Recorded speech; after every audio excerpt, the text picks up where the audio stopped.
The law offices of Whitmore and Associates occupied the 15th floor of a glass tower in downtown Boston, overlooking the harbor.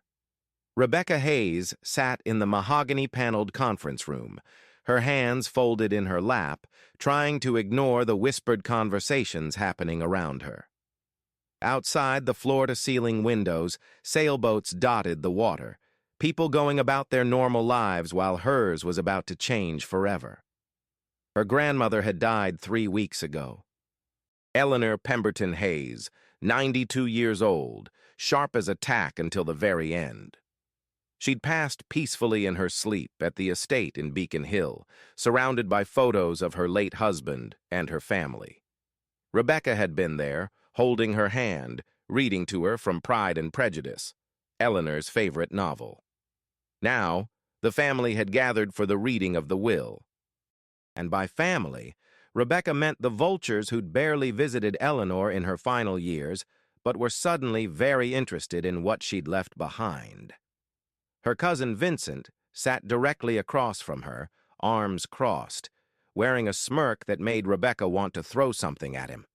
Vincent Pemberton III was 35, heir to the family name if not the family fortune, and he'd spent his entire life coasting on his pedigree while accomplishing exactly nothing.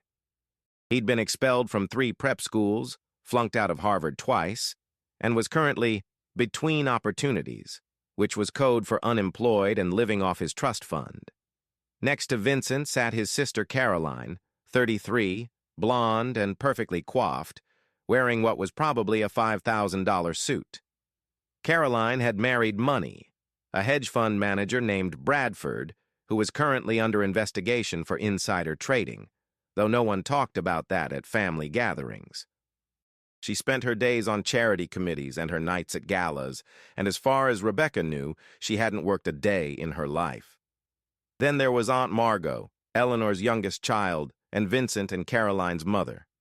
Margot was 65, twice divorced, and bitter about it. She'd expected to inherit the bulk of Eleanor's estate when Eleanor's husband died 20 years ago, but Jonathan Hayes had left most of his wealth to his wife, with clear instructions that it was hers to do with as she pleased. Margot had never forgiven him for that. Rebecca's own mother, Julia Hayes Morgan, sat beside her, quiet and composed. Julia was Eleanor's middle child, a professor of American literature at Boston University. She'd never cared much about money, which had always been a source of tension with Margot. Where Margot saw family wealth as a birthright to be claimed and flaunted, Julia saw it as a responsibility to be managed wisely and used for good. And then there was Rebecca, 28 years old, a social worker making $45,000 a year, living in a tiny apartment in Cambridge. She'd spent the last 5 years working with homeless youth, helping kids who'd aged out of foster care navigate a system designed to fail them. It was exhausting, heartbreaking work, and she loved it fiercely. She'd also been Eleanor's favorite, though she'd never asked for that role.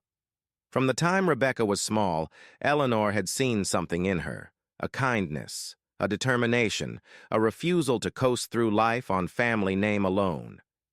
Rebecca had visited her grandmother every week without fail, even during graduate school when she was drowning in coursework. They'd had tea and talked about books, about life, about what really mattered. The door opened, and attorney James Whitmore entered, carrying a leather portfolio. He was 70, distinguished, with silver hair and wire-rimmed glasses. He'd been Eleanor's attorney for 40 years, had known the family intimately, and Rebecca suspected he knew exactly what was about to unfold. "Thank you all for coming," he said, taking his seat at the head of the table. "I know this is a difficult time.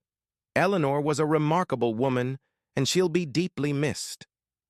"Let's get on with it," Vincent said impatiently. "We all know why we're here." Whitmore's expression didn't change, but Rebecca saw a flicker of distaste in his eyes. "Very well. Eleanor's will is quite comprehensive. Before we begin, I should note that all of this was drafted and executed when Eleanor was of completely sound mind. I have documentation from 3 physicians attesting to her mental competency, as well as video of the signing process. This is airtight. Why would we need that? Caroline asked, though her tone suggested she already knew the answer. Because Eleanor anticipated that her decisions might be controversial. She wanted to ensure there could be no successful challenge to her wishes. Controversial how? Margot leaned forward. Mother was always eccentric, but surely she understood family obligations. Let me read the will and you'll understand. Whitmore opened the portfolio and pulled out a thick document. I'll summarize the key points rather than reading it word for word, if that's acceptable. Everyone nodded, though Rebecca noticed Vincent's smirk had faded slightly. He looked nervous now. Eleanor's estate is valued at approximately $18 million, Whitmore began. This includes the Beacon Hill property valued at $8 million, investment portfolios totaling $6 million, cash assets of $2 million, and various personal property, art, and jewelry valued at approximately $2 million more. Rebecca heard someone suck in a breath. She'd known her grandmother was wealthy, but she hadn't realized the extent of it. The Beacon Hill property, Whitmore continued, goes to the Boston Public Library with the stipulation that it be converted into a community center and reading room for underprivileged children. Eleanor has provided an endowment of $1 million for the maintenance and operation of this center. She did what? Margot's voice was shrill. That house has been in our family for 100 years. It was Eleanor's property to dispose of as she wished, Whitmore said calmly. Shall I continue? Margot sat back, fuming. Vincent and Caroline exchanged glances. To her daughter Margot Pemberton, Whitmore read, Eleanor leaves the sum of $50,000 and her complete collection of first edition novels, valued at approximately $100,000. The silence that followed was deafening. Margot had gone pale. 50,000? That's it? She had $18 million and I get 50,000. There's more, Whitmore said. Eleanor has included a letter explaining her reasoning. Would you like me to read it? Yes, Margot said through gritted teeth. Whitmore pulled out another sheet of paper. Eleanor writes, Margot, you've spent your entire life waiting for wealth to fall into your lap rather than building anything of value yourself. You've raised your children with the same sense of entitlement, teaching them that the family name is more important than character or accomplishment. I love you, but I cannot in good conscience leave you a fortune you'll squander within years while teaching your children that money is a right rather than a responsibility. The books are valuable because they represent the importance of literature and learning, values I hope to instill in you but clearly failed. Perhaps they'll mean more to your children than money ever could. Margot was shaking with rage. Vincent looked like he'd been slapped. Caroline had tears running down her face, though whether from hurt or anger, Rebecca couldn't tell. To my grandchildren, Vincent Pemberton III and Caroline Pemberton Bradford, Whitmore continued. Eleanor leaves $25,000 each, with the stipulation that the money be placed in trust and can only be used for education or starting a legitimate business. Not investments, not down payments on vacation homes, but actual education or entrepreneurial endeavors. That's insulting, Vincent spat. She's saying we're incompetent. She's saying you've never had to work for anything, Whitmore corrected mildly. There's a letter for you as well, if you'd like to hear it. No, Vincent said, but Caroline nodded. Whitmore read, Vincent and Caroline, I've watched you coast through life on the Pemberton name, expecting doors to open simply because of who your parents were. I've seen you waste opportunity after opportunity, never learning from your mistakes because there were never real consequences. $25,000 is enough to get an education or start a business if you're serious. It's not enough to coast on for the rest of your lives. Perhaps limitation will teach you what abundance never could, the value of hard work and self-sufficiency. I hope you'll surprise me and prove me wrong about your characters. But I'm not optimistic. Caroline was openly crying now. Vincent had stood up, pacing. "This is bullshit. We'll contest it. No court will uphold this." "I told you, Vincent. This is airtight. 3 physicians, video documentation, witnesses. Eleanor knew exactly what she was doing, and she did it deliberately." Whitmore looked at him steadily. "You can waste money on lawyers if you want, but you'll lose." Vincent sat down hard, his face red. "To my daughter, Julia Hayes Morgan," Whitmore continued, "Eleanor leaves the sum of $2 million in liquid assets, with the express wish that she use it in whatever way brings her joy and fulfillment. Julia, you've never cared about money, which is precisely why I trust you with it. You'll use it wisely, whether that means traveling, donating to causes you believe in, or simply having security in your retirement. You've spent your life enriching minds rather than chasing wealth. This is my way of saying thank you for being exactly who you are." Rebecca looked at her mother. Julia was crying, but quietly, her hands covering her face. Rebecca reached over and squeezed her hand. "And finally," Whitmore said, and Rebecca's heart began to pound. "To my granddaughter, Rebecca Hayes Morgan, Eleanor leaves the remainder of her estate, approximately $14 million in investment portfolios, cash assets, personal property, art, and jewelry." The room exploded. "No!" Vincent was on his feet again. "No way! She's nobody! She's a fucking social worker making poverty wages! She doesn't need that money!" "Vincent, sit down," Whitmore said sharply. "This is insane. Rebecca barely visited her." "That's a lie," Julia said quietly but firmly.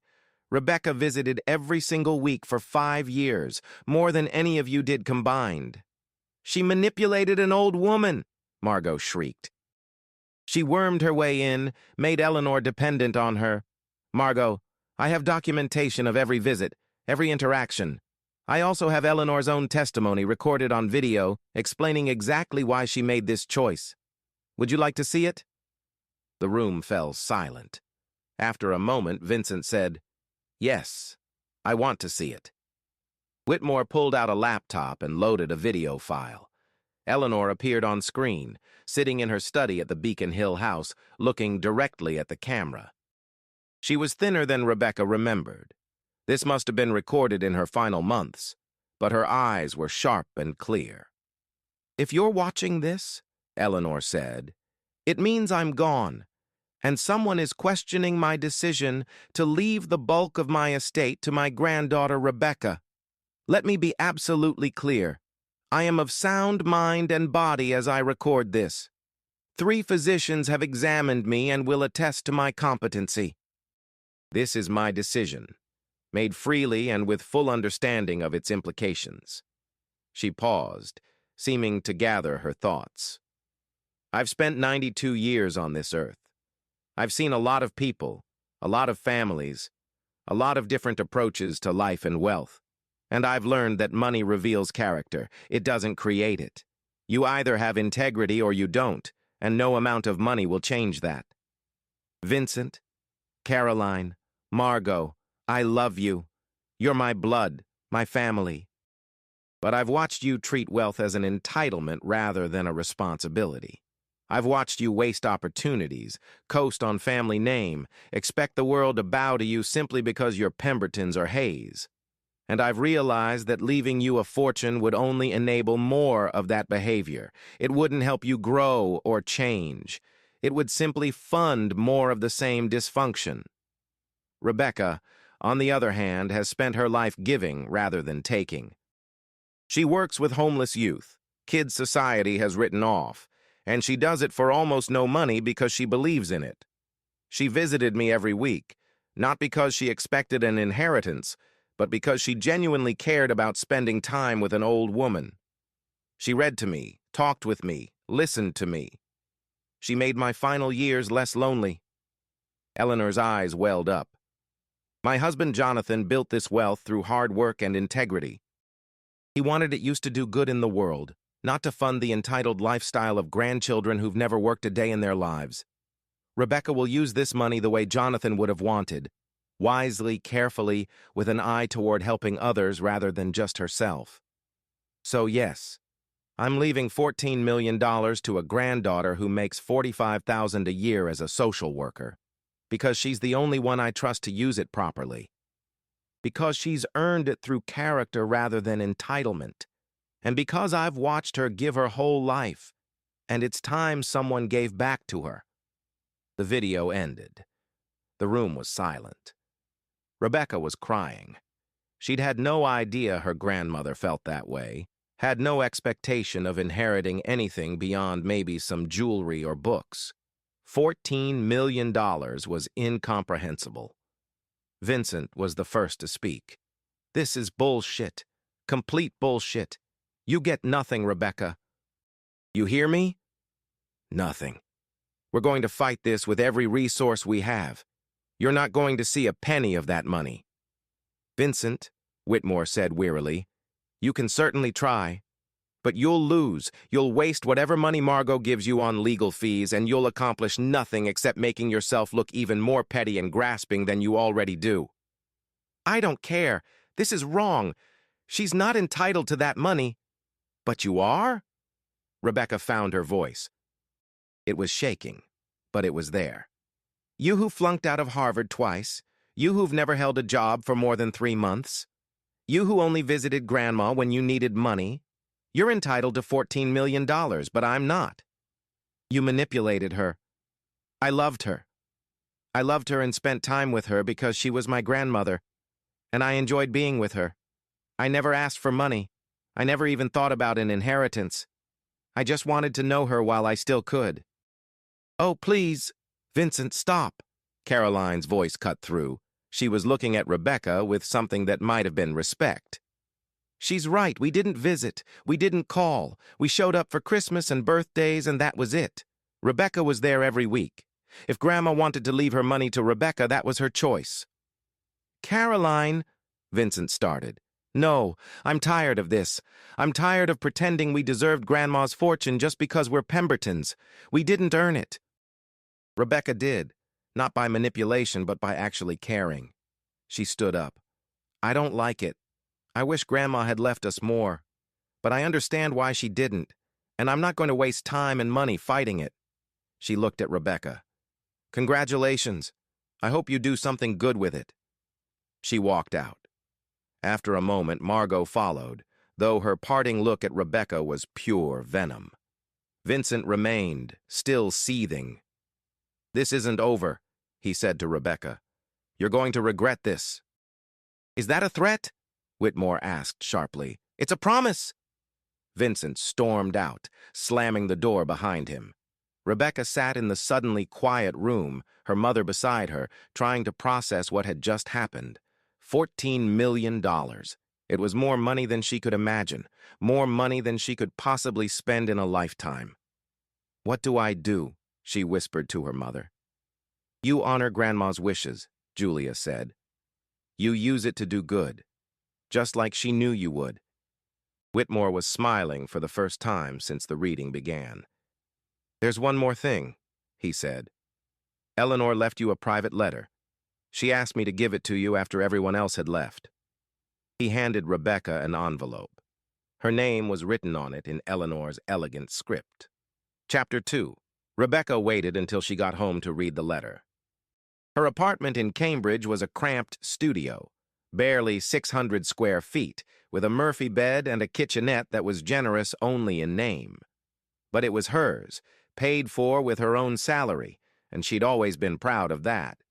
Now, holding an envelope that represented $14 million, the apartment felt even smaller. She made tea, Earl Grey, Eleanor's favorite, and sat by the window overlooking the street. It was early evening. People were heading home from work, living their normal lives. Rebecca's life had just become anything but normal. She opened the envelope. My dearest Rebecca, if you're reading this, I'm gone. And you've just discovered that you're a very wealthy woman. I imagine you're overwhelmed, possibly frightened, definitely questioning whether you deserve this. Let me put those doubts to rest. You absolutely deserve it. I've watched you your entire life, Rebecca. I watched you choose social work over corporate law, even though everyone told you it was a waste of your education. I watched you work 2 jobs to pay for grad school because you didn't want to burden your mother with debt. I watched you give your time, your energy, your heart to kids society has abandoned. You've never asked for anything in return. You've never expected reward or recognition. You did it because it was right. That's why I'm leaving you this money. Not because you're my favorite, though you are. Not because you visited me, though you did. But because I know you'll use it to make a real difference in the world. You won't squander it on luxury cars or vacation homes. You'll be thoughtful, strategic, careful. You'll honor the legacy my husband and I built. But Rebecca, I also want you to use some of this money on yourself. Take a vacation, buy a house, pay off your student loans. Allow yourself to breathe, to have security, to not worry about making rent every month. You've spent your entire adult life in service to others. It's okay to take care of yourself too. I know Vincent will contest the will. He's predictable that way. Don't let him intimidate you. Whitmore has everything documented. The will is airtight. Vincent can waste his money on lawyers, but he won't win. I also know my daughter Margot will be hurt and angry. I'm sorry for that. I do love her, despite everything. But she needs to learn that money isn't a birthright. Perhaps this will be the wake-up call she's needed for 65 years. Or perhaps not. Either way, it's out of my hands now. Your mother will use her inheritance wisely, I have no doubt. But you, my dear, you have the resources to do something truly transformative. You could start a nonprofit. You could establish scholarships. You could build housing for homeless youth. You could do all of those things and barely touch the principal. Whatever you decide, know that I believe in you. I've always believed in you. You have your grandfather's heart and your mother's integrity. You'll make me proud. One final request. Don't let this money change who you are. Don't let it make you suspicious of people's motives or isolated from the world you've been working so hard to improve.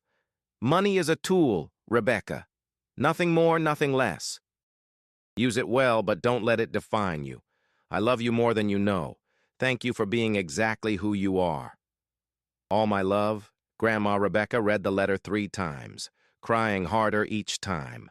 Her grandmother had seen her, truly seen her, in a way few people ever had. And she'd trusted her with this enormous responsibility. Her phone buzzed. A text from an unknown number. You stole what was rightfully mine. You're going to pay for this. Enjoy looking over your shoulder. Vincent. It had to be. Rebecca took a screenshot and forwarded it to Whitmore with a message. Is this something I should be concerned about? His response came within minutes. Yes. File a police report. I'll also get a restraining order started. Vincent has a history of harassment when things don't go his way. Rebecca's hands were shaking as she called the police. She'd never filed a report before, never even considered that she might need to fear her own cousin. But here she was, a newly minted millionaire, calling 911 because her family was threatening her. The officer who came to take her statement was sympathetic but matter-of-fact.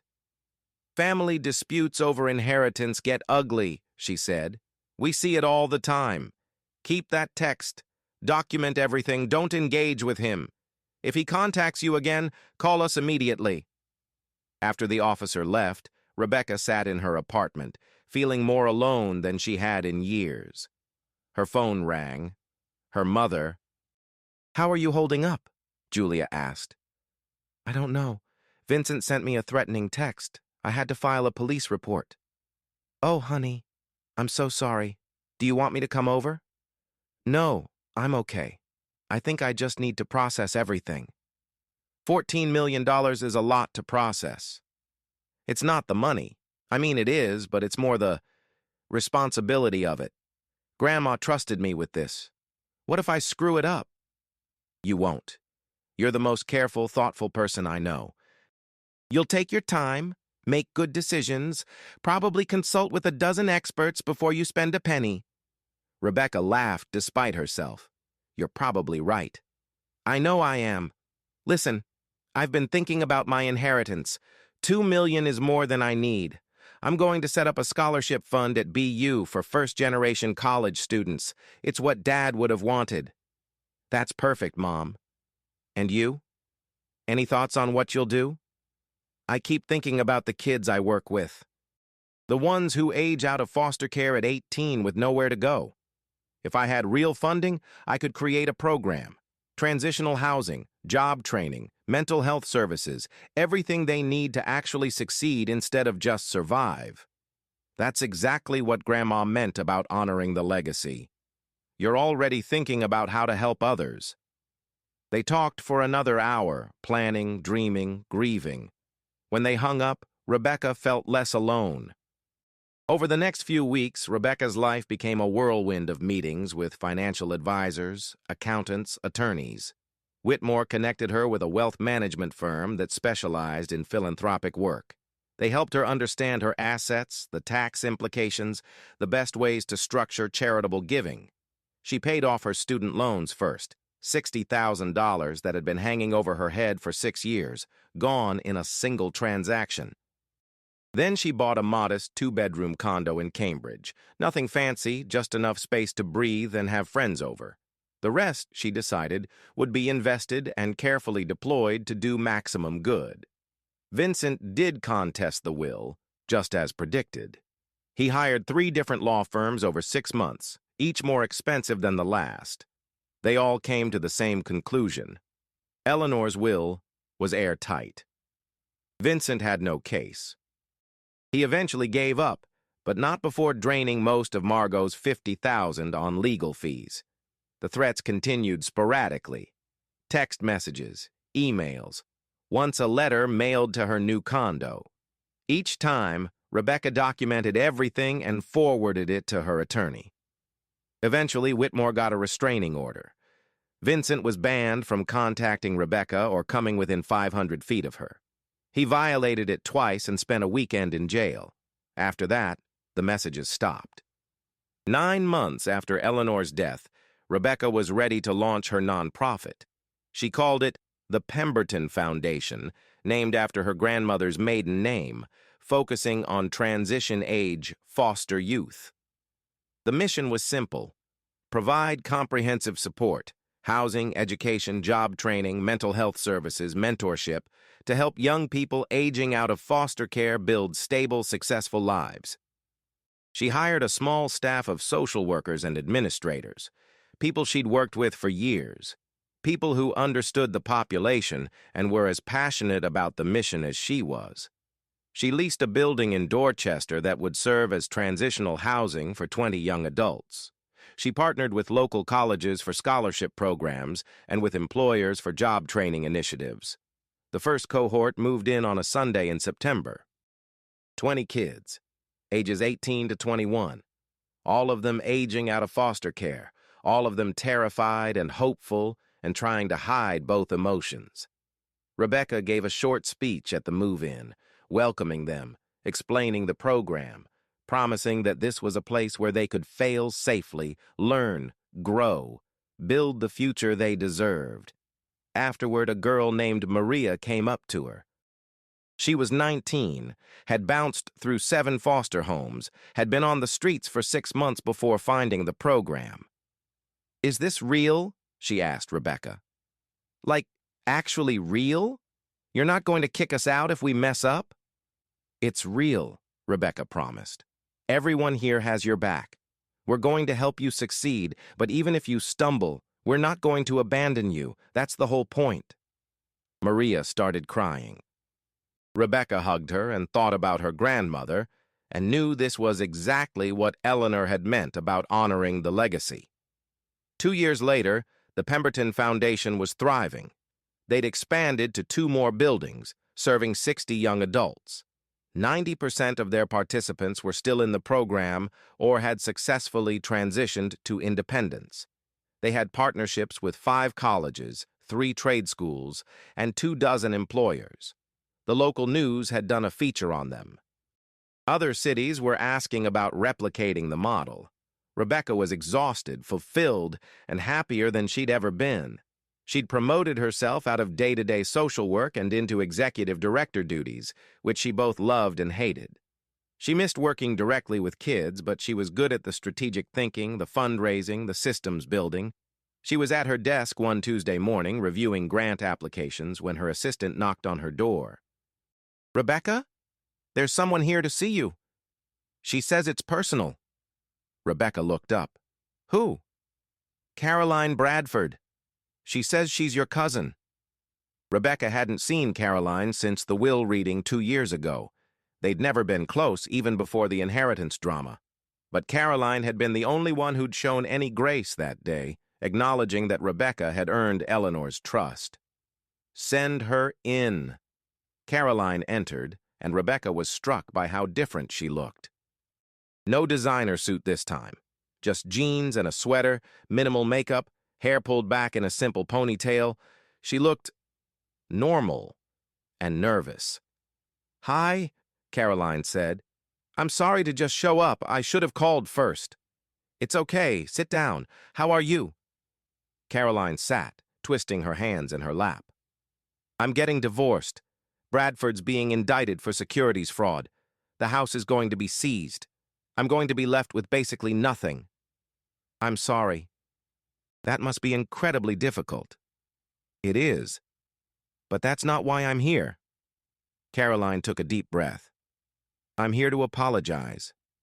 For the will reading. For the way my family treated you. For everything. You didn't deserve that. Grandma was right about you. You earned that inheritance through character, and we were too entitled to see it." Rebecca didn't know what to say. "Thank you. That means a lot. I also wanted to see what you'd done with the money. I've been following the foundation online. Reading the articles. Rebecca, what you've built, it's incredible. You're helping people in a way none of us ever could have. Grandma knew exactly what she was doing when she left you that money. I've had a lot of help. Good advisors, amazing staff, kids who trusted us enough to give the program a chance. But you're the one who made it happen. You could have bought a mansion, traveled the world, lived like a Kardashian. Instead, you built something that actually matters." Caroline's eyes were wet. "I've been thinking a lot about what Grandma said in her letter, about how money reveals character. Mine revealed that I was entitled and shallow. Yours revealed that you're extraordinary. I'm not extraordinary. I'm just doing what needed to be done." "That's exactly what makes you extraordinary." Caroline stood. "I won't take any more of your time. I just wanted you to know that I'm sorry and that I'm proud to be related to you, even if we're not close." She was almost to the door when Rebecca stopped her. "Caroline, are you okay? Financially, I mean, after the divorce?" "I'll figure it out. I'm 35 years old. It's time I learned to take care of myself. The foundation always needs good administrators. If you're interested in working in nonprofits, we could use someone with your organizational skills. It doesn't pay much, maybe $50,000 a year, but it's steady work, and it matters." Caroline turned back, surprise clear on her face. "You'd hire me? After everything? You're the only one in the family who showed any grace when this all went down. And you're here now apologizing, trying to do better. That takes courage. So yes, if you're serious about wanting to work in this field, I'd consider hiring you." Caroline was crying now. "I don't deserve your kindness." "Maybe not, but I don't believe in people getting what they deserve. I believe in people getting second chances, opportunities to grow, room to become better than they were. That's what this whole foundation is about. Why wouldn't I extend that same philosophy to my own family?" "Thank you. Thank you." Caroline started at the Pemberton Foundation 2 months later.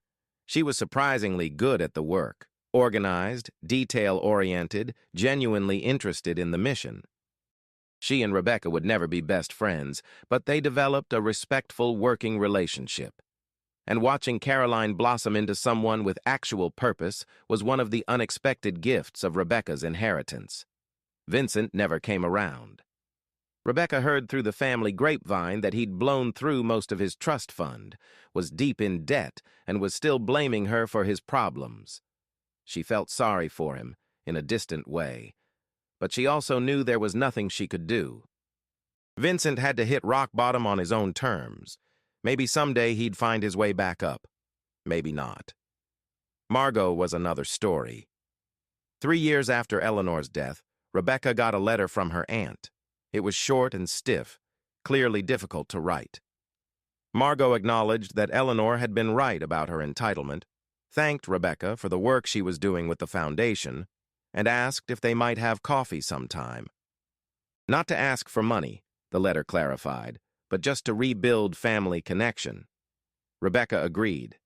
They met at a cafe in Beacon Hill, not far from where Eleanor's house had stood, now converted into the beautiful community center Eleanor had envisioned. The conversation was awkward at first, both of them dancing around years of hurt and resentment. But gradually they found common ground, memories of Eleanor, love for Julia, shared grief over family dysfunction. "I spent my whole life waiting for my inheritance," Margot said at one point. "I had plans for that money, what I'd buy, where I'd travel, how I'd live. And when Mom left it to you instead, I felt robbed. But you know what? Those 3 years of anger and resentment were worse than never having the money in the first place. I was so focused on what I'd lost that I couldn't see what I still had."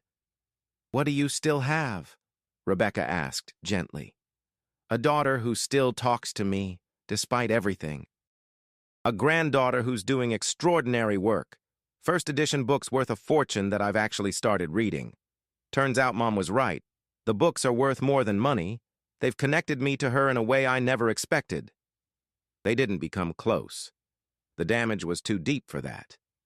But they achieved something like peace, which was more than Rebecca had expected. 5 years after Eleanor's death, the Pemberton Foundation was operating in 3 cities and serving over 200 young adults annually.